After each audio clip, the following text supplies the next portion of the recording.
17 March college ডিবেটে বলেছ, নিশ্চে বলেছেন ঈশ্বর মৃত, এবং আজ সেই পচা শবদেহ থেকে বড্ড দুর্গন্ধ বেরোচ্ছে।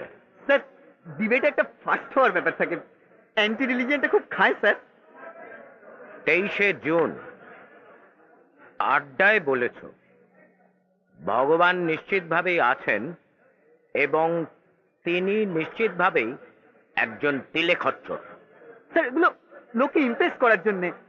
আপনি যদি স্যার, আমাকে তো জীবনে চলতে হবে, একটা একটা ইমেজ প্রজেক্ট করতে হবে। তারপর 12ই মে। স্যার, আপনি তো বর দিতে সেটা করতে পারেন না। মনে রাখবি, আমি ইন্টারভেন করিনি, তুই আমাকে ডেকে এনেছিস। সোডম আর গোমরায় কি করেছিলাম জানিস তো? না।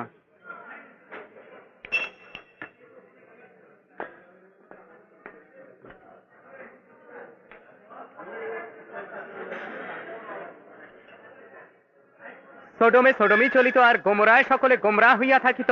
উভয় জীবনের বৃদ্ধি ও বিকাশের পরিপন্থী, তাই ঈশ্বর উহাদের শাস্তি দিলেন।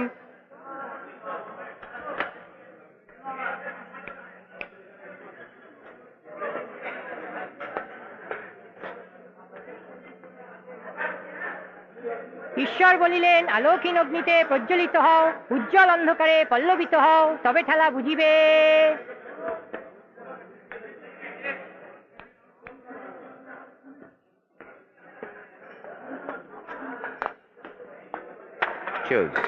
না না, আপনি তো বর দিতে সে সাপ দিতে পারেন না।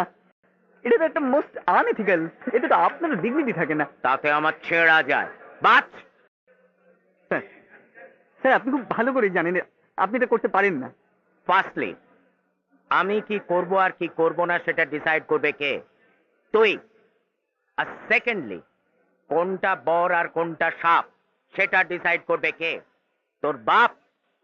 তারপরে কিছু মনে নেই, পরশু দোরগোড়া এনে ফেলে দিয়ে গেছে। চশমাটা কেমন হয়েছে রে?